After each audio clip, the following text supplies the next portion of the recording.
Hi everybody, you're listening to Happy Earth Market Podcast, and today we are talking about the March for Organics, or better known as the March Against Monsanto. This show is brought to you by Happy Earth Market, Love Through Living, Guerrilla Culture Clothing, and GMO-free Vegas.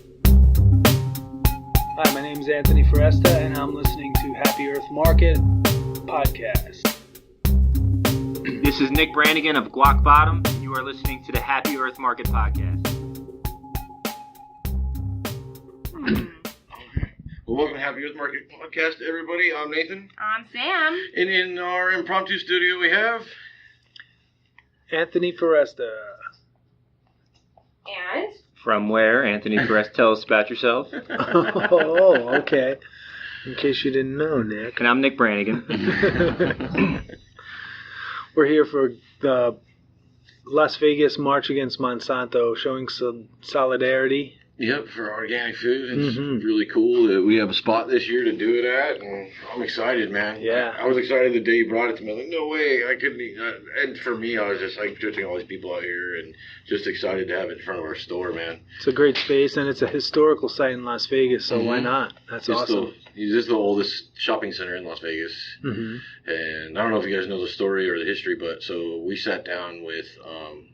I won't drop any names, but we sat down with somebody from the Maryland Parkway Commission, and they are finished with the federal designation for a historical landmark, and this one more of these properties needs to sell, and they'll get the state, and then all the funding comes in to clean this place up.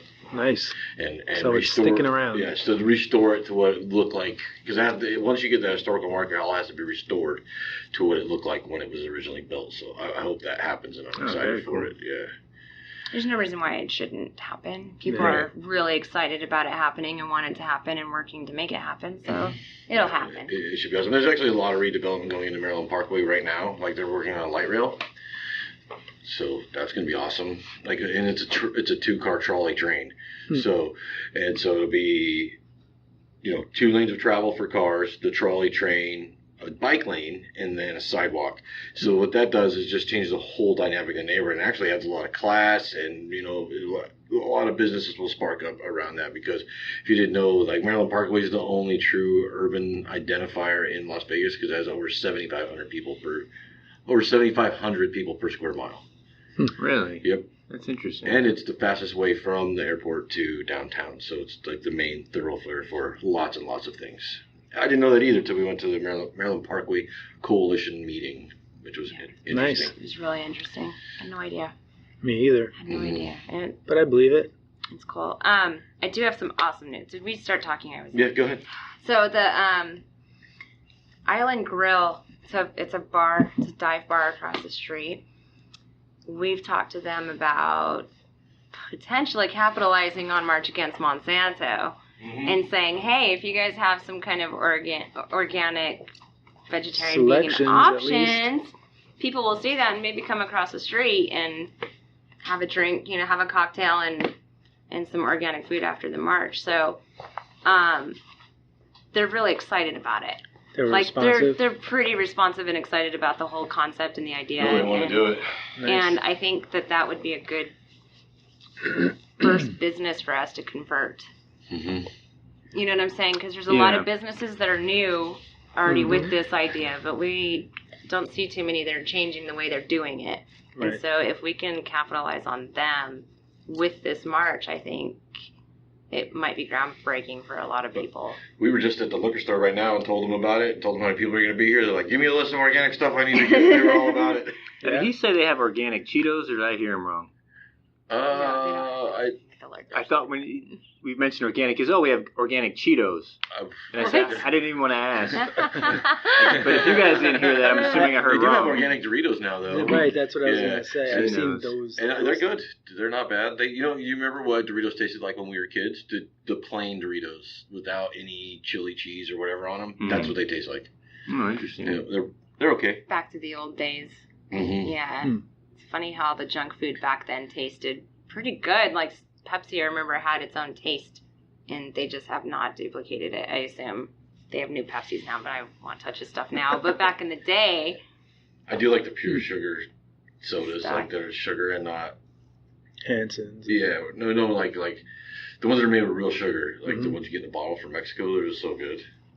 See? See. See? So. This year's march is sponsored by the Church of Scientology. Are we on this again? John Travolta is a guest speaker. He'll be close. I'll open for him. He'll close it out. You can close out. You gonna warm up, John? Yeah, I'll warm up. That means something different in different circles for John. Talk about his masseuses. And, you know what? No, we don't need to talk about that. It's about GMOs, John. Leave your personal fetishes out of this. Who invited him anyway? Let's cancel. John Travolta. Let's cancel. Yeah. Actually, I wish I did a good impression of John Travolta right now. That would be so great. I heard that Radiohead is going to play. Radiohead is playing. They've confirmed, and they probably brought John Travolta. Well, Tool's closing it out, and they're finally going to drop their new album. Bomb. Scott Tinnerman will be there. No, can't wait that long and expect people to stick around. Just saying. If Tool ever drops that album, I think the world's going to freeze over. Yeah. Anyway, so March Against Monsanto. We're scheduling this for May 19th. Yes. And it's going to be in Commercial Center, Sahara Maryland Parkway, for those who don't know. Yep. And then afterwards will be a big food festival right inside Commercial Center with 2 reggae bands scheduled, working on a 3rd mystery guest. And if she comes, that will be large. And if you guys know what if I say C and she's large in Vegas, then you know what I'm talking about. She played Bradley Noel from Sublime? Yes. No, actually, it's Gwen Stefani. She's reuniting, no doubt, and she's going to play. I can see now this podcast is going to confuse so many people because we're being so unfacetiously, the March Against Monsanto / March for Organics is May 19th at Commercial Center. Yes. Everything else is a joke. So far. Because it's my birthday, and the urge to drink is hitting harder and harder and harder. Here's some water. Help us, please. Help us. The reason that we wanted to do this podcast, there's a couple reasons. First one is just to get the word out about this, to let people know, hey, we're doing it again this year. We're doing it again. It's been a minute since we've done anything, any kind of movement on organic foods and GMOs specifically. So it's just time to reintroduce the public to it again and just announce that. It kind of felt like the fight was over for a little while. Well, they haven't introduced any new GMOs that I'm aware of. I'm kind of I don't really listen to the news anymore. Sure. Maybe I should get like a GMO newsletter just to be up to date on that. Yeah. I get the GM Watch stuff, and I don't read half of them just because I'm happier when I don't pay attention to the news and I don't log on to Facebook. I but understand. To my knowledge, there hasn't been many new GMOs introduced. Like they had the Arctic apple. I don't know what's going on with that. It might be in stores. It might not be in stores. You know, it's not going to be carried at Whole Foods or Trader Joe's or any of those shitholes, or non-shitholes. Excuse me. Whole Foods policy, they were supposed to label all the GMOs by 2018. They said they're going to do it by September. You know, that was before the Amazon monster bought them out, so maybe. I haven't been in Whole Foods since Amazon bought them. Is there a noticeable difference? Yes. A little bit. I haven't noticed, but I've heard other people say they've noticed. What have you noticed, Anthony? The greens that I buy, a particular brand, don't know if I should mention it or not, but the price has dropped $8 per container. And I was going through one of those every 2 weeks, so that's pretty significant. It's $what month. That's good. That is $192 all a year. Organic raw greens, yeah. How are they able to go like that? What changed exactly? Probably the merger with Amazon and them actually being able to sell so much more than people just physically showing up to the store. Yeah, Things are flying off the shelves, so they have control and they can ask the supplier to actually drop the price because they're moving more of their product. And then also Amazon has the ability, because they move so much product, to lower things. Like Amazon and Walmart and all those companies are known for taking loss on certain products so that they can get people in. Taking an L, yo. Yep. No, they'll do it. Like Walmart will undercut people straight to the bottom just to put people out of business. They're good like that. Yeah. They're unethical. Good old-fashioned capitalism. Yeah, but even with my small jewelry company, like this is one of the jewelry companies that I compete with online. Like, so if I put up an ad online, and let's say I'm doing it for 10 cents a hit, right? They will literally do 20, and if I do 30, they'll do 40, and they'll just keep doing it until I can't compete with them anymore. Yeah. It's called a race to the bottom. Yep. Oh. That's a quick way to lose money on Amazon. But anyway, let's don't want to get in the weeds with that conversation. Yeah, it's about GMOs. The mic we're using came from Amazon. Yeah. I've made a lot of money on Amazon, trust me. Yeah. The other reason I wanted to have this podcast, or we are having this podcast, is so that we can talk about why we're here doing this, why it's important. So if you guys don't mind, because you guys are godfathers in this movement, you really are. What's your perspective? I want to know why. I feel like people think we're killers now, like godfathers. Well, godfathers of the GMO, we killed 27 Monsanto executives. You're definitely OGs. Back in our days. OGs, no. Well, we all are. So what got you here, though? Why, especially as men, did you guys become passionate about the food? What happened emotionally, spiritually, physically, whatever, that made you go, okay, let's do action? I want to do some action, not just talk, but actually do something different. Well, first of all, I don't identify as a man, and my pronoun is... You're lucky you're sitting across the table, My pronoun buddy. is Michael Jackson. So if everyone tells me to call them Zir, I say, okay, that's fine. My pronoun is God. No, I'm just joking. What was the question? I'm still joking. What got you into it? Holy smokes, man. It was 2009. No, probably even before that. Maybe 2008, 2009. Working security on the Strip and stuck in a little box on graveyard shift. And I used to listen to Rents radio on Coast to Coast AM. And it was funny how it worked because Rents was a day behind. So Jeffrey Smith was on Rents one night, Coast to Coast night two. And so his interviews played back to back. So I got to sit there and just listen to him like, what is this guy talking about, GMOs? And at the time, I was probably 200 pounds. I was overweight, not significantly, but I wanted to be fit and healthy by the time I was 30. So I was like, well, let me look into this GMO stuff. And my little girl was 1, and he said soy, canola, corn, and I think it was the main 3. There's another one I'm missing. Cotton, yeah. Those are the top 4 at the time. And so I started checking all the standard American package garbage I was eating, and they all had cotton or canola or soy or corn. So I actually followed up on the studies and read the science, and I would see that and I completely opposed to animal feeding studies, to be clear about that, but the rats fed the GMO corn would have complications that the rats fed the non-GMO corn didn't have.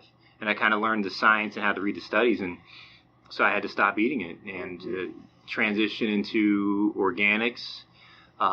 Now I definitely do probably 90% organic, 100%, maybe 99% non-GMO, because if it sneaks in somewhere and I'm unaware of it. Because I'm a little more lenient than I used to be. I used to be a crazy person about organics, and now I'm just, 3/4 of a crazy person about it. And got into the activism side of it. And here we are all these years later. I was a young man back then. Now I'm still a young man, just older. Right. Yeah. What about you, Anthony? Well, first of all, I would like to say thank you, Happy Earth Market, for having me down here. But in all seriousness, actually, I got into it when I became aware at a certain point. I was never a big fast food person or anything like that, but I became aware when I kept hearing this word GMO, and I didn't really know truly what a GMO was. It was probably about 2010, I think, is actually when I kind of started researching it, and I started keeping my eye on it, and it was not a big deal at the time for me because I didn't still put together the whole thing where we were healthy, you know what I mean? We didn't have any problems going on. But as soon as I started seeing my son develop asthma, and he had to go and he was scheduled for this sort of vaccination or whatever the doctors were telling us to do, and bringing up to current speed. It was around 2012 or 13, if I remember right, that Monsanto tried writing in Monsanto Protection Act. Can I pause you for 1 second? Did that actually ever go through and become law? It did go through, but then it was reversed. Okay. And then it became dismantled to a point where it's actually unrecognizable nowadays. Mm-hmm. So they just send in different lobbyists and different ways, and they don't have actual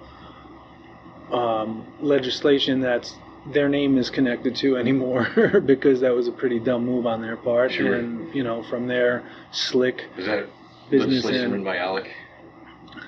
Baldwin? Who? You know what Alec is? Alec. You know what Alec is? You guys know what Alec is. Alec is the large association that writes bills for congressmen and lots of lobbyists. Oh, all the lobbyists. Yeah. Okay. Especially if it's a Republican industry law, it typically is written by Alec, and their fingers are in everything. And their big thing right now is prisons. Like Of course, privatized prisons and all that, yeah. Well, that's kind of what kind of woke me up. I started looking into it, and I was like, why? And I knew that Monsanto was connected to genetically modifying genes, and especially food and tobacco and this and that and everything that they did. So I started kind of putting things together in my head, and that's where I really saw that there became a national movement, and all of a sudden it just came out of nowhere, you know. Oh, for sure. And I was like, I want to be part of this. So I don't know bad. how to get at it fast enough. I can't get through the computer, but I want to reserve a spot in Las Vegas. And I saw that there was already a spot reserved in Las Vegas, and it was a child. He was 16 years old who reserved the actual spot. And I reached out to him, and then some other coordinator and When you say organizers spot, what do you mean? like reserved the march for the March Against Monsanto in Las Vegas. Okay. Because you just go on their website and then you reserve it Got and you. put your Okay. name. Have and, we done that yet? GMO-free Vegas will, for sure. Yeah, it's an ongoing process. We've done it 4 times, so yeah, we're good. Just writing it in our notes to do. Keep going. So yeah, that's kind of what really lit the fire under my butt. So that kid right now would be like 20. So He was when is he still around? we reached out to him, and he was kind of what my interpretation could be is that he was heavily medicated. And he had lots of different types of issues going on at the time. As far as I know, he never participated in any of the marches. No, that's a And bummer. if he did, he didn't reach out and say, hey, He just set thanks it for up. making it happen. Yeah, it was Wow. sort of like a little... Let's make it happen. Mhm. That's funny. That's really neat, and it's inspiring because it It's really great. does just take a little action. As little as that. I'm just going to build it. Yeah. What's And his then first and last name?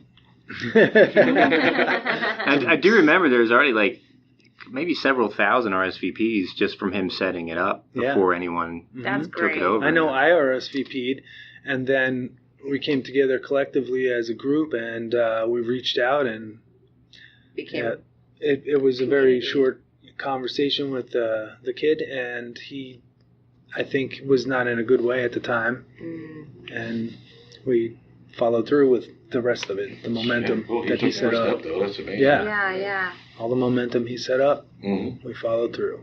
Nice. That's rad. And so, like, the beginning, the first march, when was the first march that actually happened in Las Vegas? What was it, 2013? May 2013. Mhm. Yeah. And that, how much time before that was We started in was March. planning? It We was started in the beginning of March. We had April, and then May was like, bam. hmm Go, go, go, go, go. and it was. We were expecting a couple hundred people, Yeah. and it was like 1,000 or 1,500. I remember. That was funny because I think you guys have done enough events on Facebook to know that you can expect a lot less than people that actually RSVP. And I think it was 700 RSVPs. So I was like, okay, maybe 200 or 300 will come. That's Right. funny. More that people we showed up had than that it same said. talk on the way there. I remember Yeah. talking about that. Yeah, it's probably about 150, 300 people, maybe. Like, right. I wasn't in any hurry to get there because, like you said, we were setting up the table for Angie. We were setting everything up for her, and Yeah, it was well over 2,000 people. Yeah, it was great. It was It was a yeah. great turnout, and then it just grew. After that first one, we did another one. 6 months later, oh, that's Downtown. right. I forgot you guys did two that year. Yeah. we changed the location from the Las Vegas sign. I couldn't make that second one. You did though. You went to it. And that was great. You know, we had it behind the Triple B right down on, what is that, Fremont and 6th. Mm-hmm. And then we did another one on the anniversary of the March Against Monsanto, which was in May the following year again. And the numbers just kept growing, and people just kept showing up because more people were actually that was the whole point of it, is like letting people know what's going on, you know? Right. Share the information. That's the whole goal of all of it. And people are still learning today, you know? Totally. Well, I do agree with that, but I do love that GMO and organic and all those things are household words now. And Yep. Yeah, and absolutely. They were not when we started. Nope. I was at my enslaved at my job, and the TV was on, and I always get cringe when the TV's on. There's a Triscuit commercial where the lady, have you seen it, Sam? No, but the lady was trying to pronounce GMO, and she was like goofing on it. She's She was from like, Saturday genetic Night blah, blah, Live, blah. actually. Like I was like that was, out of all these years, that was really a moment where I was like, that's a change, and that's a complete shift. that's a game changer. Yeah, Because Triscuits, I ate Triscuits when I was a kid, and I just think they're just some shitty cracker. Sure. Mhm. But they're actually it's one thing for them to put the logo on it, because when Grape Nuts put the non-GMO Project Verified, people took that as a big deal. They're actually promoting it in a commercial. Yeah. So that, Marketing it. yeah. Actually saying the words. Yeah. And telling people, bringing awareness to it. Yeah, that is with the words. huge. Like just for my personal thing, that's the biggest thing I've ever seen when it Yeah. comes to that movement. That's great. Oh, no doubt. Triscuits. Yeah, Triscuits. Well, I thought the Cheerios thing was huge, too.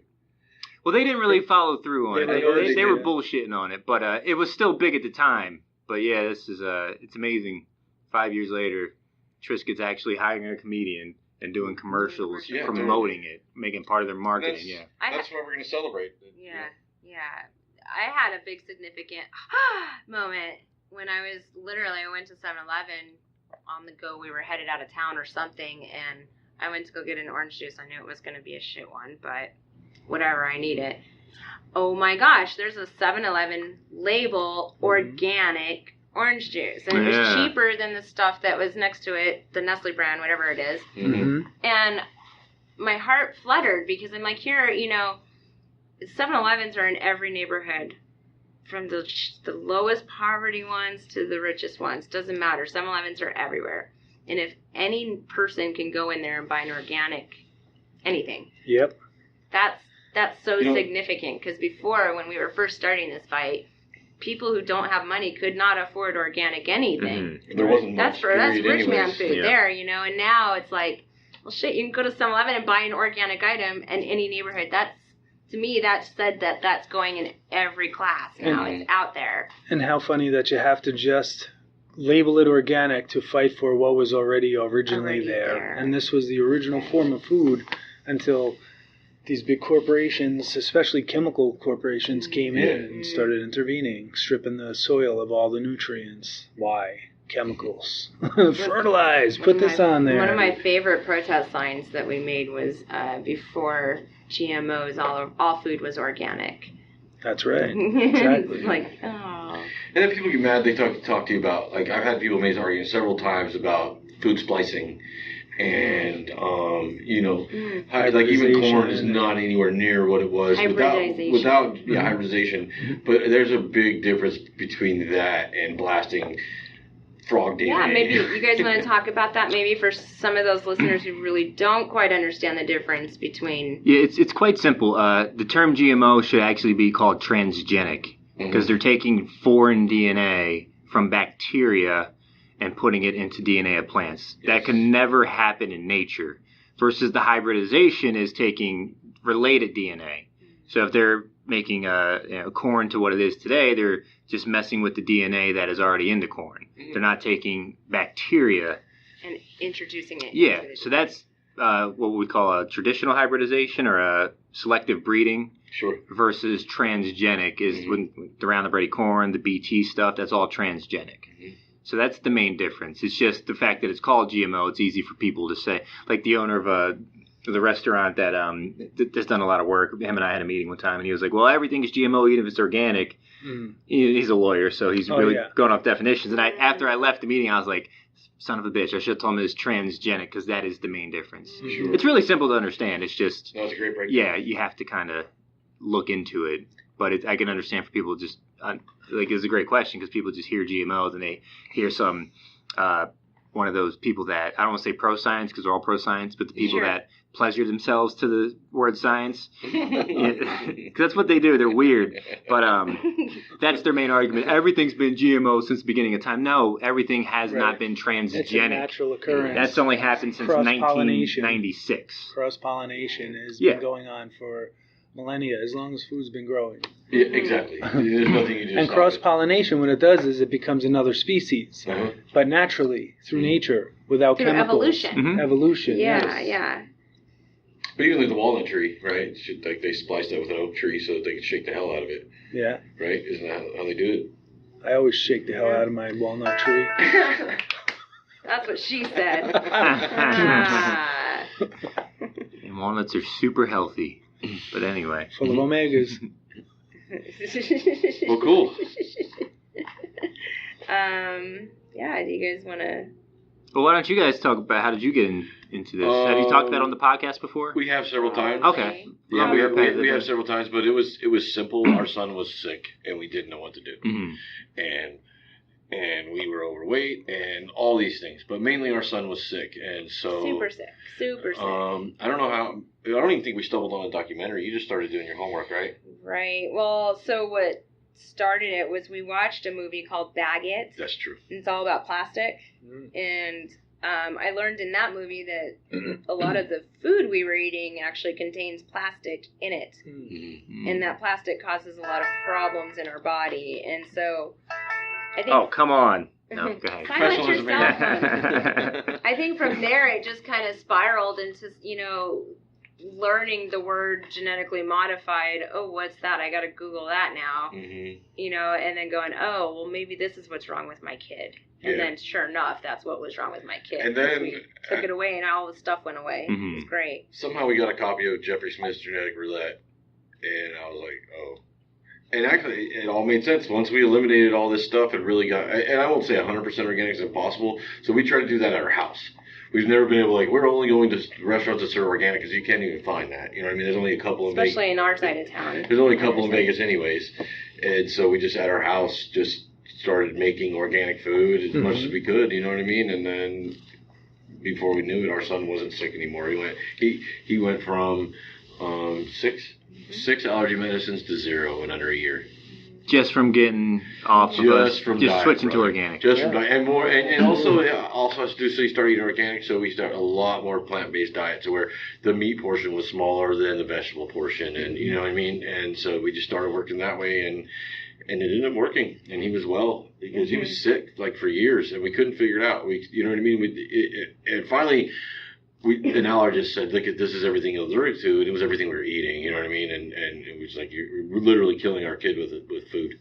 Right. You know, and allergies he wouldn't have. Like they talk about, he wouldn't have allergies to parsley, and he wouldn't have allergies to anything like that if it wasn't for the fact that his body had no idea how to process it because it was a foreign object. It wasn't even food. And when we learned that, I think that was when it was the harshest reality. Like, oh my gosh, we've been ingesting what we were told is food.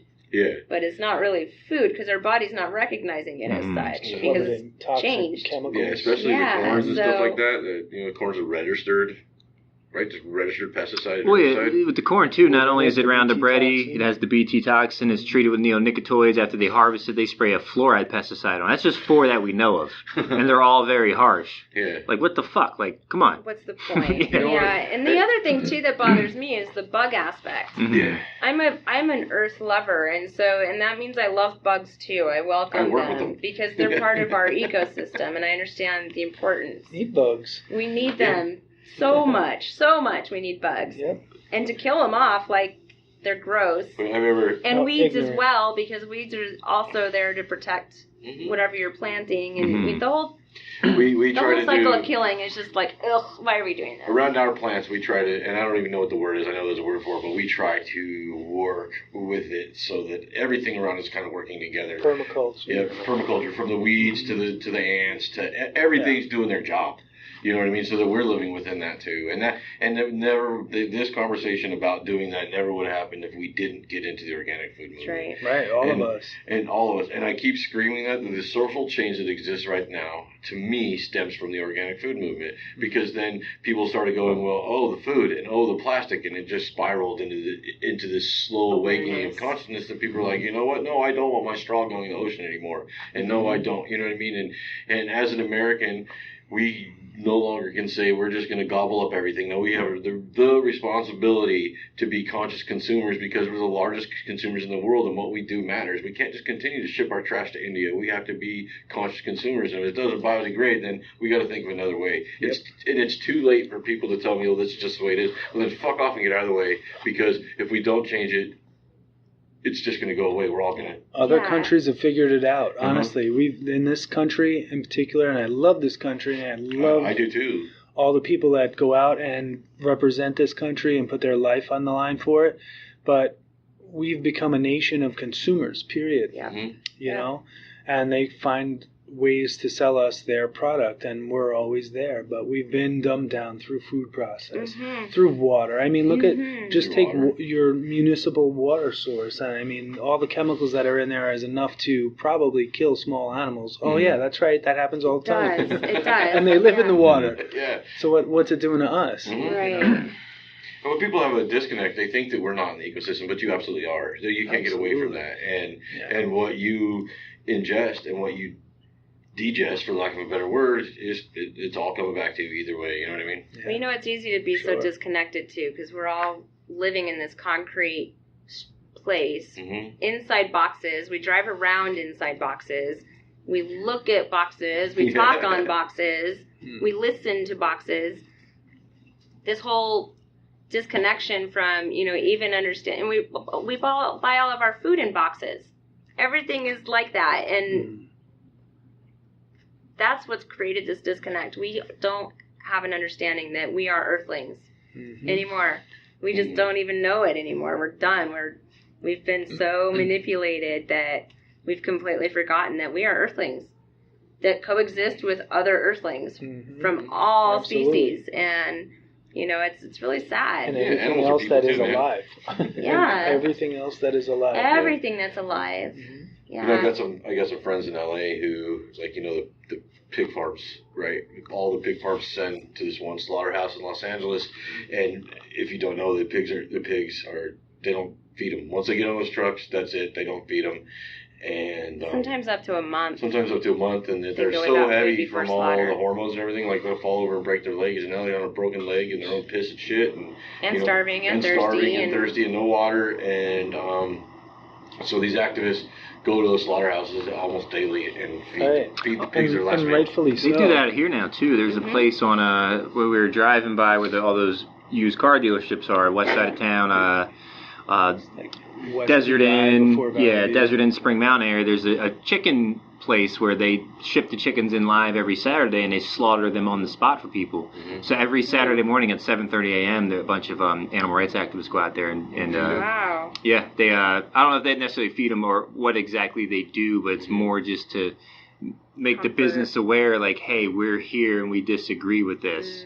It's a peaceful protest, but yeah, it's big. The pig one's big in Los Angeles too. Yeah, well, I had no idea about it, but a friend of a friend came up here. Now he's our friend, like he's a good friend of ours, but he came up here and he was explaining he's vegan, and he explained to us about this. I had no idea it was going on, and I didn't know that they didn't get any food on those trucks. I thought when they stopped, they fed them. To be honest with you, it was never. It's disgusting, and not it's even like a thought. It's hard to hear that inhumane, people still eat pork. I don't get the disconnect. I mean, I don't know. Maybe I was there at one point in my life, but I didn't know how cruel it was back when I was a meat eater. And I'd like to think a 22-year-old version of myself would have found out how poorly they were treated and said, okay, I don't think I can support this anymore. Maybe, though, because, you know, I find a lot of times people are like, oh, that's terrible. But, you know, my family loves pork and, you know, I can't stop feeding them. You know, and so they come up with these excuses on why they should continue to eat it. And they're actually feeding them stuff that's actually causing heart disease and diabetes. You know, meat is the cause of diabetes, not sugar. Sugar doesn't help it, but meat actually causes diabetes. all the 3 major diseases: heart disease, diabetes, cancer, all linked to animal consumption. And it's crazy. And human beings were absolutely, we've been eating meat since forever, but the amount of meat that's ingested in the diet now is too much. It's just people, you don't have the ability to process it. I remember listening to this nutritionist, and he's like, yeah, you can get protein from meat, absolutely, but it's the hardest possible way to get protein. Mm-hmm, yeah, that was back during times when people couldn't forage and go, and things weren't growing naturally, like brassicas that contain actual protein. Yeah. Like if you take an ounce of cauliflower or broccoli, and you take an ounce of meat, the vegetable has more protein than the meat. You have a dense portion of meat here, but an ounce of cauliflower or broccoli is going to be probably twice the portion, so you ultimately wind up being fuller too. Well, my other big problem too is people say, well, I could never go hunting. Well, then you don't have the right to meat. You cannot have it now. I literally believe that. Like, if you are not willing to shoot an animal, carve it up, and do what it takes to understand the process of taking a life, then you don't get to eat it. You just want to shove through you at a fast food window. Yeah. Right. Again, that it's unconscious consumption. It's just a complete unconscious consumption, and it's wrong. And you really, when you're eating another life, you really should be willing to yourself to have taken that life, and if you're not, then you shouldn't eat it. Yeah, and back in the day when people were in survivor mode and eating meat, they were killing the animals because the animal was trying to kill them. Right. So they were just, whoever won got to eat dinner that night. Right. You know what? It's not like that these days. I've been boar hunting, and we got 2 boar, and there's a real possibility that if something went wrong, that boar could take me out. Like, boars they're ruthless, dude. And they're big. I remember the guy going, the guy that we went on this hunt with, and it was the middle of the day, because you hunt them in the morning and you hunt them at night. And my son goes, can I go hunt them now? And the guide's like, hey, you can go out there all you want on your own risk, but if you run into a boar, a 300-pound boar in his nest with tusks the size of your head, good luck getting that shot off in time. Yeah. So my son's like, that's cool, yeah, I'll just kick in here. Yeah. But I really needed to have that experience, because I always said, preached about, you have to, if you're going to eat meat, you have to be able to be willing to do the process it takes to get it. And it's so not a fun process either. No, it was awful. Like, it really was awful. I've eaten meat less. I don't eat any meat now, but like less and less since then, because we cracked that pig's head off, and we cut him from all the way across. We filleted that pig, and both of them. Right. And we were covered in guts. Yeah, I grew up fishing. Yeah, so I was a fisherman, and I know the story. The same thing. I did the whole process when I was a kid, because and we would eat. My family would eat. We ate on those pigs for how long? 6 months. I don't know. Yeah, but she wasn't. She out of respect for her son's kill, took a nibble, but it was a what? She took a nibble. But she didn't. It didn't taste like pork. Well, it was kind of funny. I was like, well, I haven't eaten meat in so long, and I don't really want to. But and Eli did this father-son thing, and they're bringing home this thing, and I'm like, okay, I'll taste it. It didn't taste like pork. I know that. Unless my memory of what pork tastes like was different. No, it definitely tastes like pork. Totally different. No, gross. It was nasty. I will say this though, because we ate the loin that night. I've never tasted anything better in my life. A, the work that went into getting the animal, and B, it was so tender and good. It's like. Oh, it's totally different than something that's manufactured. Yeah, well, and that's what I was just getting at. I was going to talk about is like the difference between that versus a normal pig is the one that you ate didn't have hormone injections. It didn't have antibiotics. And it's completely free range. It's a wild animal. It didn't eat GMO grains. It was a wild creature. Yeah, well, that's like if you eat like farmed salmon or wild salmon. There is a clear difference in the way they taste. Yeah, one's full of antibiotics, and one is full of Fukushima radiation. Right, that's it, right? So the radiation might taste a little better. That's actually stopped me from eating fish, is the fear of radiation. And plastics. You're eating fish, there's a lot of plastic in fish. Mm-hmm. Yeah, tons of plastic. Oh, look at the ocean. That's what I'm saying. Yeah, it's sad. But it's good that we have all this awareness and this knowledge of it, and all of these new outlets for us to, really demonstrate what we're trying to do. Trying to use every outlet possible. I love the social media stuff. It's really neat. Disseminating information. And you know what people think? They're like, hey, you guys, like maybe they say super liberal, you're this, you're that. And no, I'm just somebody who loves the environment and wants all of us to live within it. I have no political party. And people that can say that can go fuck themselves. Like, well, it's even like back in the day, people would say, well, we had a friend, and she goes, well, I'm not an ethical vegan, I'm a political vegan. I was like, what does not killing animals have to do with politics? Like, it's the why stance, throw that in there? Why does, like, killing or wanting to take care of the planet make you a lefty or, like... Yeah, exactly. Or, like, being for free speech make you a Republican? Like, really? Like it's... And that's part of the game. They said... Sure. You're on this side, you're on this side, so pick a team. No, both these teams suck. Yeah, I just want to be on the earthly. Yeah, I like about 20% of this team and about 20% of this team, so I'm going to go with that and be... somewhere in the middle. Be a unique individual. Right, balanced one. Yeah. Yeah, I get friends say it to me a lot. Well, your opinions are left-leaning, but then you're... against this, and forget the left and right stuff. Yeah. You believe in what you believe in. Survey-wise, really most dumb. American lines as liberal on most social issues and conservative on financial issues. But the media or none of those people will ever say that because they can't divide and conquer for ratings if they say that everybody's pretty much on the same level, man. Hey, just do your thing, and if it does, but you don't bother me, I'm cool with it. Because on paper it looks like socialism. I think a lot of people too are starting to understand how much power corporations really do hold over our government. I think that's that awareness is starting to come to light. Like people are understanding it a little bit more clear, and it's been going on forever since marketing started. Yeah. Like that kid told Rubio, will you continue to take money from the NRA? And he wouldn't answer the question. Then the kid, they were doing that just a couple weeks ago. Was that the one on CNN? Yeah. Oh, that was nice. When I see you, I kind of see the end of a barrel. That same guy shot all the kids in school. So here's my question. He's compared him to a murderer, a mass murderer. You want him to have a conversation thing about with that is I know that the grown-ups that watch that kid asking that politician such a serious question that's so aware. That's an aware question. It's a very aware question. It's a very aware question. I can't imagine how many adults were confused, scratching their head like, what the hell is this kid talking about accepting payments? What is he talking about? Well, it's such an aware question. You'd almost think that he... What scripted it? Well, you would almost think that maybe he had tried out for CNN and anchor a couple months. Right. Oh, wait, that did happen. That's... Oh, yeah. Come on, Nick. Can we talk about Operation Gladio or what? Like, what's happening right now? I don't believe any of this shit. We're going to talk about Operation Brick a Bull here in a minute. I don't believe any of this shit. They're all liars. On the box, or man. Operation Johnny Max. I know. I saw something on the TV that they sent a sent a car to the sun or something. What is that? A car to the sun? There's a car on its way to the sun. Elon Musk's car is headed to the sun. That rocket that Elon Musk shot up. That's what the TV said. Oh, someone wrote a car to the sun? Car. Oh, a car. Elon Musk. That's even dumber than a car. I thought like someone wrote like, happy birthday, son, I appreciate you. So Elon Musk with SpaceX just shot that rocket that's going to go as close to the sun as they've ever gone and all that stuff.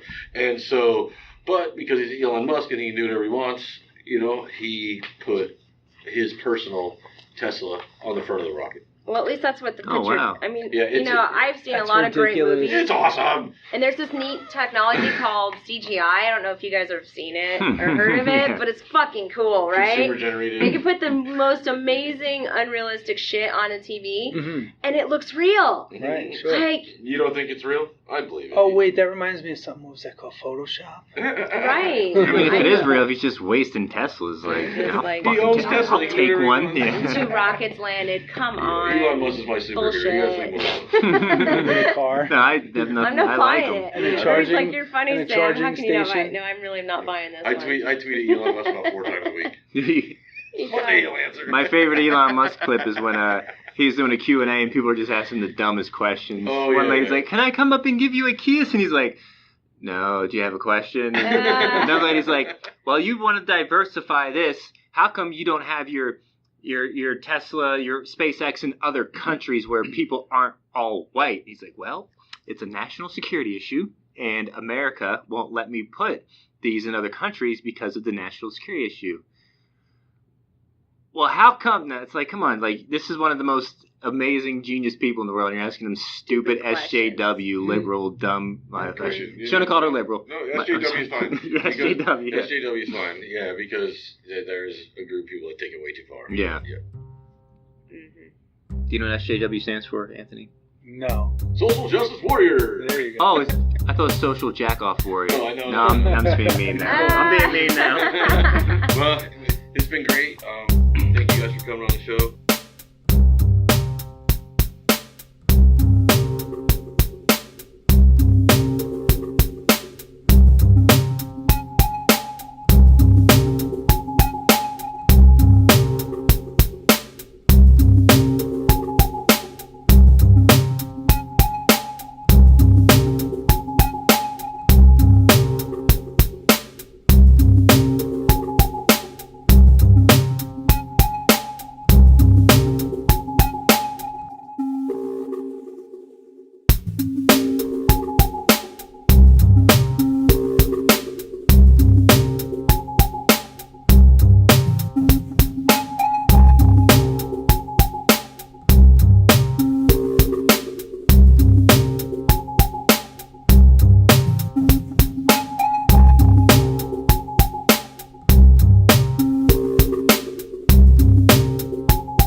Against Monsanto. Both to say your names and that you're listening to Happy Earth Market podcast, but not together. That'd be weird. Just go ahead. Can I say my new brand? Yeah, absolutely.